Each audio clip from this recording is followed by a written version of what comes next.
નમસ્કાર, એબીપી અસ્મિતામાં આપનું સ્વાગત છે। હું છું નિકુંજાની। એક તરફ રાજ્યમાં કોરોના સંક્રમણના સતત કેસ વધી રહ્યા છે। રાજ્યની પરિસ્થિતિ ફરી એક વખત કોરોના સામે ઝઝુમે તે પ્રકારની નિર્માણ પામી છે, તો બીજી તરફ સેવાની સરવાણી પણ ફૂટી રહી છે। અને બીજા કોઈ નહીં પરંતુ રાજ્યના રાજ્યપાલ આચાર્ય દેવવ્રત દ્વારા આજે સેવા યજ્ઞનો પ્રારંભ કરવામાં આવ્યો। અને આપણી સાથે खुद गुजरात राज्यना महामहिम राज्यपाल आचार्य देवव्रत जी है। देवव्रत जी, स्वागत है आपका एबीपी अस्मिता न्यूज चैनल में। सबसे पहला सवाल सर, एक तरफ इस तरीके का एक दुनिया में न देखा गया हुआ प्रकोप कह सकते हैं कि कोरोना का विस्फोट हुआ है, और दूसरी तरफ जैसे लोगों को अलग अलग तरीके की जरूरत महसूस हो रही है। आज आपने एक बहुत अच्छा काम किया कि फ्रंटलाइन वॉरियर्स जो है वो पिछले 1 साल के ज़्यादा समय से जो कोरोना के सामने अपने घर परिवार की चिंता छोड़कर लड़ रहे, उसको लेकर आपने एक जो जीवन की ज़रूरियात की जो राशन किट है वो पहुंचाने के लिए आज यहाँ से फ्लैग ऑफ किया। सर, कैसे ये आपको विचार आया और किस तरह से वो आगे बढ़ेगा और किस तरह से फ़ायदेमंद होगा? अभी 14 अप्रैल को भारत के माननीय प्रधानमंत्री जी ने, गृह मंत्री जी ने, उपराष्ट्रपति जी ने पूरे देश के राज्यपालों की एक बैठक ली थी। प्रधानमंत्री जी ने निर्देश दिया कि जितने भी देश के राजभवन हैं वो इस कोरोना महामारी के समय में लोगों की सेवा में हाथ आगे बढ़ाएं। उसी दिन मैंने संकल्प किया कि मैं इस अभियान में मजबूती से आगे बढ़ूंगा, और मैंने 2 दिन के ही बाद पूरे प्रदेश के धर्मगुरु, हिंदू, मुस्लिम, सिख, जैन सबको आमंत्रित किया। लगभग 50 प्रबुद्ध और वरिष्ठ धर्मगुरु उसमें उपस्थित हुए।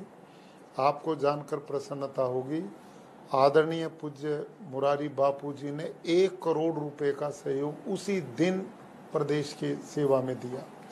मैंने भी 25 लाख रुपए का सहयोग उसमें किया। उसी प्रकार से पूरे प्रदेश के हर मतांतर के धर्म गुरुओं ने कहीं पर भोजन व्यवस्थाएं शुरू कर दी, कहीं कोविड सेंटर बनाने शुरू कर दिए, लोगों में अवेयरनेस जगानी शुरू कर दी, और हमारी वो 2.5 घंटे की मीटिंग बड़ी सफल और प्रदेश में उसने एक वातावरण खड़ा किया। उसी से प्रेरित होकर के फिर मैंने मुख्य प्रदेश के शिक्षा मंत्री श्री भूपेंद्र सिंह चुड़ासमा, विभावरी बहन दवे और मैंने 3 लाख प्रदेश के शिक्षकों को संबोधित किया और उनसे आग्रह किया कि आप पूरे प्रदेश में 3 लाख की बहुत बड़ी संख्या में हैं, तो आप अपनी अपनी जगह पर, गांव में है तो गांव में, शहर में है तो शहर में, लोगों में एक जागृति अभियान चलाएं। सोशल डिस्टेंसिंग का ध्यान रखें, मास्क जरूरी पहने, भीड़ भाड़ से बचें, और उनको निर्देश दिया जो ऑनलाइन क्लासेस चलाते हैं टीचर, वो क्लास में सबसे पहले 10 मिनट बच्चों को कोरोना की जानकारी दें और इससे बचाव के तरीके बताएं, जिससे बालक परिवारों में भी, समाज में भी एक वातावरण पैदा करेंगे और इस बीमारी से निजात पाया जाएगा। तीसरा, हमने इसी प्रकार से पूरे प्रदेश की जितनी यूनिवर्सिटीज हैं, सरकारी और गैर सरकारी, उनके वाइस चांसलर्स, उनके प्राध्यापक, सबके साथ मीटिंग करके उनको भी इस मुहिम के साथ जोड़ा, और वो भी इस मिशन पर अब लगे हुए हैं। एक अवेयरनेस जागृति हो, इस मिशन पे वो लगे हैं। उसके बाद मैंने एनसीसी, एनएसएस, नेहरू युवा केंद्र, रेड क्रॉस, उनके अधिकारियों की मीटिंग ली अलग अलग, और उनको मैंने जो हेल्थ डिपार्टमेंट है उसके साथ जोड़ा है, ताकि वो युवा शक्ति हमारे कोरोना वॉरियर्स को मदद दे और इस लड़ाई में सहयोगी बन सके। वो तालमेल भी बराबर चालू हो गया है, तो चारों तरफ से एक कार्यक्रम चला। कल फिर मैं जो प्राकृतिक खेती का अभियान 2 साल से चलाए हुए, इस समय गुजरात में 1.5 लाख खेडूत हैं जो प्राकृतिक खेती को करना शुरू कर गए, और मेरा विश्वास है कि यदि पूरे प्रदेश और देश में प्राकृतिक खेती शुरू हो जाए तो कोरोना जैसी महामारी से सीधी फाइट करके हम इसको भगा सकते हैं। क्यों? क्योंकि डॉक्टर्स एक्सपर्ट्स कहते हैं कि कोरोना जाएगा इम्यूनिटी बढ़ाने से। अब जब हम यूरिया, डीएपी, कीटनाशक, जहर युक्त आहार लेंगे तो उससे इम्यूनिटी घटेगी या बढ़ेगी? और हम प्राकृतिक खेती करेंगे, जहर मुक्त खेती करेंगे तो इससे इम्यूनिटी बढ़ेगी, लोग निरोग होंगे, पानी शुद्ध रहेगा, पर्यावरण भी बचेगा, गाय भी बचेगी, लोगों का स्वास्थ्य भी बचेगा, किसान की आय भी बढ़ेगी। आपकी जानकारी के लिए मैं 4 वर्ष गवर्नर रहा हिमाचल प्रदेश में, वहाँ मैंने मुहिम चलाई। अंतिम 2 साल में मैंने काम किया। इस समय 1.5 लाख किसान हिमाचल प्रदेश में प्राकृतिक खेती करते हैं। और अभी वहाँ एक मीटिंग हुई चीफ सेक्रेटरी की अध्यक्षता में, उनके आंकड़े आए हैं कि प्राकृतिक खेती से हिमाचल प्रदेश के किसानों की 27% आमदनी बढ़ गई है और 56% उनकी लागत कम हो गई है।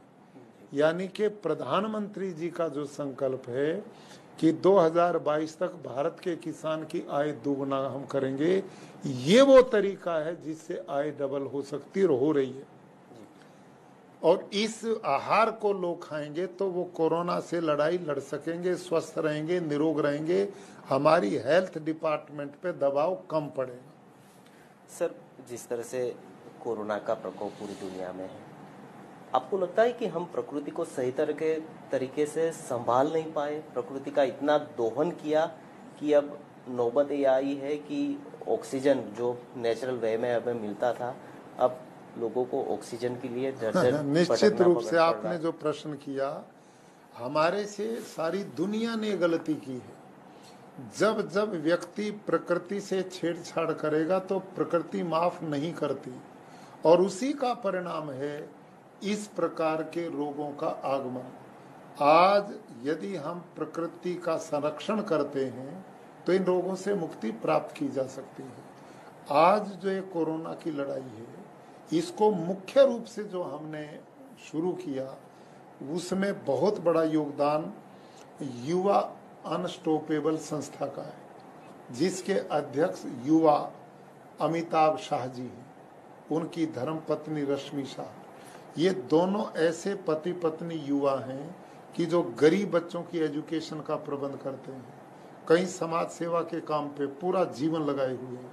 तो वो मेरे से मिले, राजभवन में हमने निर्णय लिया कि भाई कोरोना वॉरियर्स जो इस समय सबसे ज्यादा दबाव में, उनकी हेल्प करना बहुत जरूरी है। तो उसके लिए हमने मिल बैठ के निर्णय लिया कि 1 लाख किट्स हम तैयार करेंगे और जितने भी एम्बुलेंस चलाने वाले ड्राइवर हैं, सैंपल लेने वाले लोग हैं, सफाई कर्मचारी हैं, नर्सिज हैं, उन सब के घरों में 1-1 किट जानी चाहिए, जिससे वो परिवार की जिम्मेदारी से मुक्त हों और ज्यादा समय वो हॉस्पिटल्स में लोगों की सेवा में समय लगाएं। इस मिशन को लेकर आज पिछले 10 दिन से हम लगे हुए थे और प्रदेश के उन दानदाताओं को भी मैं बधाई देता हूं जिन्होंने इस मिशन में सहयोग दिया।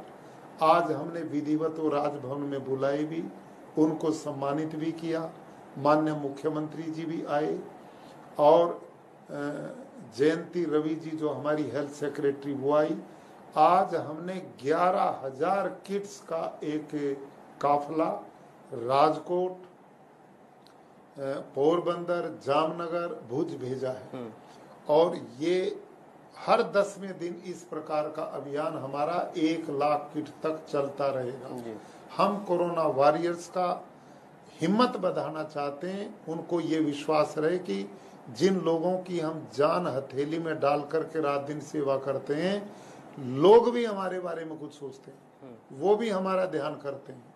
तो उनकी हिम्मत बने ताकि वो घर की चिंता कम करें, वो किट्स घर के लोगों की सहायता करेगी और ये ज्यादा से ज्यादा अस्पताल में सेवा का काम कर सकें। तो ये अभियान राजभवन गुजरात इस प्रकार का सेवा यज्ञ चला रहा। जी सर, आप प्रकृति को बेहद नज़दीक से जानते हैं, खासतौर पर कोरोना वायरस की बात करें तो ये अलास्का की कड़ी ठंडी में भी वहां पर भी वो पाया गया, तपते रेगिस्तान में भी पाया गया। जो डॉक्टरी लाइन के जो लोग हैं वो कह रहे हैं कि इस तरह का वायरस हमने ना कभी पढ़ा है और ना कभी देखा है। सर, आपको क्या लगता है कि ये मैन मेड वायरस हो सकता है या फिर ये प्राकृतिक ही देन है?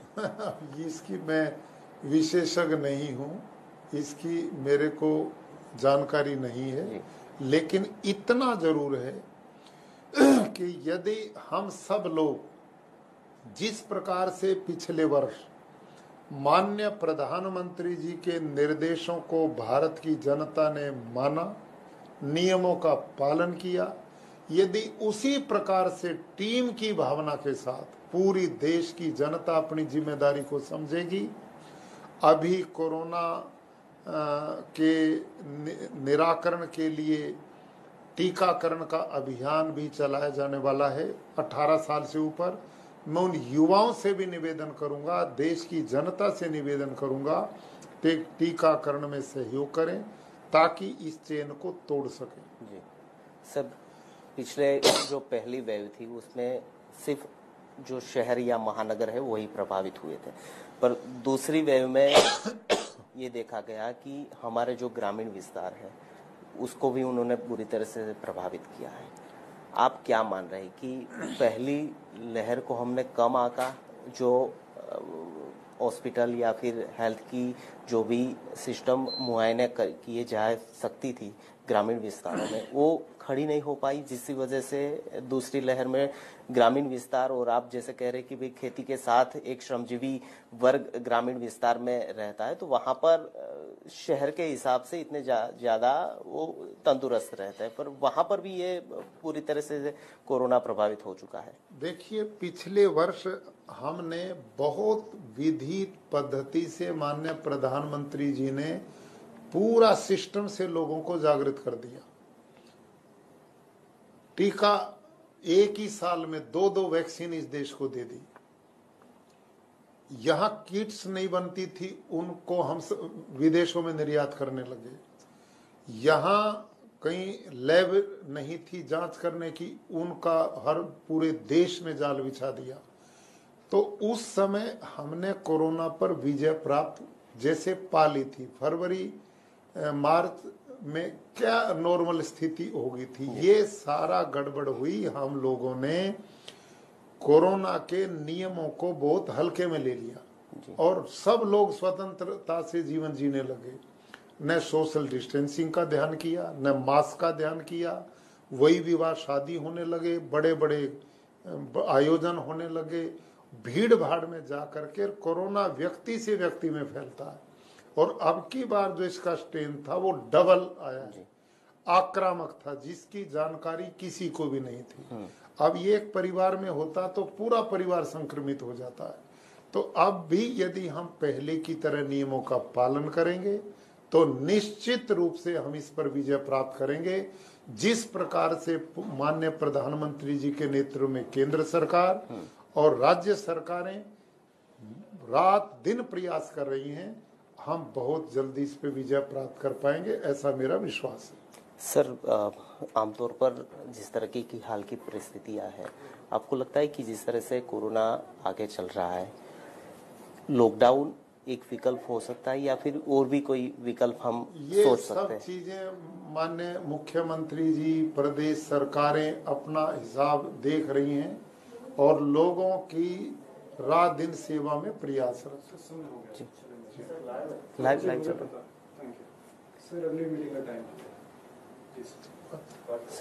सर। खासतौर पर आम लोग जो है वो सामाजिक, धार्मिक और राजकीय लोगों को फॉलो करते हैं। आपका क्या संदेश रहेगा सर? कोरोना फैलने में ये तीनों जो स्तंभ है, सामाजिक जो भी आगेवान है, राजकीय जो आगेवान है और धार्मिक जो भी बड़े संत हैं, वो उसका क्या संदेश होना चाहिए और उनको लोग फॉलो करते हैं तो उनका भी रहन सहन कोरोना के हिसाब से, उनके प्रोटोकॉल के हिसाब से कैसा होना चाहिए? हाँ, मैंने जैसे पहले निवेदन किया, इसी सोच के साथ मैंने सभी धर्म गुरुओं की बैठक बुलाई और उन सभी ने बहुत बड़ा सहयोग दिया है। सब लोग साथ मिल करके चल रहे हैं कल मैंने खेडूतों की भी मीटिंग ली, वो साथ में चल रहे हैं। पूरा समाज अब संगठित हो गया, समझ में आ गई है कि हमने मिलजुल करके कोरोना के नियमों का पालन करना ही पड़ेगा। और सरकार अपने स्तर पर, युद्ध स्तर पर इस मिशन में लगी हुई है। केंद्र सरकार लगी हुई है, प्रधानमंत्री जी ने पूरी दुनिया को जोड़ दिया है इस मिशन पे। हम समझते हैं कि ये बहुत जल्दी इस पर काबू पाया जाएगा। सर, जिस तरह से राज्य सरकार भी दिन रात कोरोना को लेकर अपना कामगिरी जो है कर रहे हैं, खासतौर हाईकोर्ट ने भी थोड़े बहुत सुझाव है वो राज्य सरकार को दिए। आप भी राज्य के कॉन्स्टिट्यूशनल एक अहम व्यक्ति है। राज्य की कोरोना से लड़ने की जो भी कामगिरी रही है, आप कितने खुश है और आप क्या सोच? देखिए, माननीय मुख्यमंत्री जी से लगभग प्रतिदिन की जानकारी मेरे को मिलती है और कोर कमेटी की प्रतिदिन वो मीटिंग करते हैं। उसमें लंबी चर्चा पूरे प्रदेश पर चलती है। जहां जहां मदद की जरूरत है तत्काल प्रभावी ढंग से मुख्यमंत्री जी और प्रशासन इस अभियान में मुस्तैदी से लगा हुआ।